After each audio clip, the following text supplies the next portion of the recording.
بسم الله الرحمن الرحيم. تبارك الذي بيده الملك وهو على كل شيء قدير،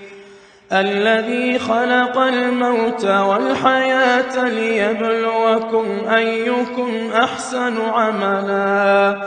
وهو العزيز الغفور، الذي خلق 7 سماوات طباقا ما ترى في خلق الرحمن من تفاوت فارجع البصر هل ترى من فطور ثم ارجع البصر كرتين ينقلب إليك البصر خاسئا وهو حسير، ولقد زينا السماء الدنيا بمصابيح وجعلناها رجوما للشياطين وأعتدنا لهم عذاب السعير، وللذين كفروا بربهم عذاب جهنم وبئس المصير، إذا ألقوا فيها سمعوا لها شهيقا وهي تفور تكاد تميز من الغيظ، كلما ألقي فيها فوج سألهم خزنتها ألم يأتكم نذير، قالوا بلى قد جاءنا نذير فكذبنا وقلنا ما نزل الله من شيء إن أنتم إلا في ضلال كبير، وقالوا لو كنا نسمع أو نعقل ما كنا في أصحاب السعير، فاعترفوا بذنبهم فسحقا لأصحاب السعير، إن الذين يخشون ربهم بالغيب لهم مغفرة وأجر كبير، وأسروا قولكم أو اجهروا به إنه عليم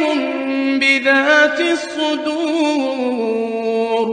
ألا يعلم من خلق وهو اللطيف الخبير،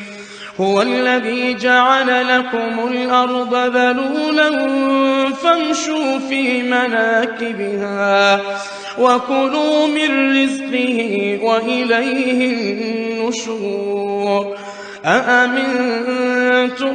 من في السماء أن يخسف بكم الأرض فإذا هي تمور، أم أمنتم من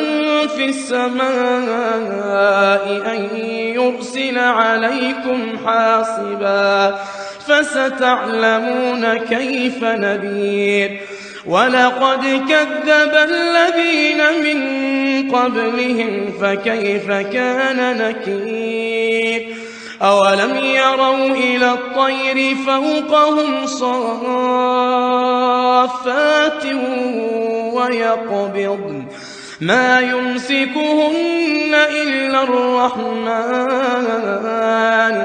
إنه بكل شيء بصير، أمن هذا الذي هو جند لكم ينصركم من دون الرحمن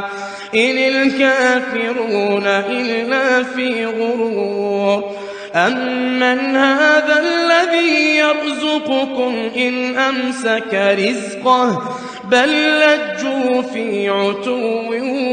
ونفور، أفمن يمشي مكبا على وجهه أهدى أمن يمشي سويا على صراط مستقيم قل هو الذي أنشأكم وجعل لكم السمع والأبصار والأفئدة قليلا ما تشكرون قل هو الذي ذرأكم في الأرض وإليه تحشرون ويقولون متى هذا الوعد إن كنتم صادقين قل إنما العلم عند الله وإنما أنا نذير مبين فلما رأوه زلفة سيئت وجوه الذين كفروا وقيل هذا الذي كنتم به تدعون قل أرأيتم إن أهلكني الله ومن معي أو رحمنا فمن يجير الكافرين من عذاب أليم قل هو الرحمن آمنا به وعليه توكلنا فستعلمون من هو في ضلال مبين قل أرأيتم إن أصبح ماؤكم غورا فمن يأتيكم بماء معين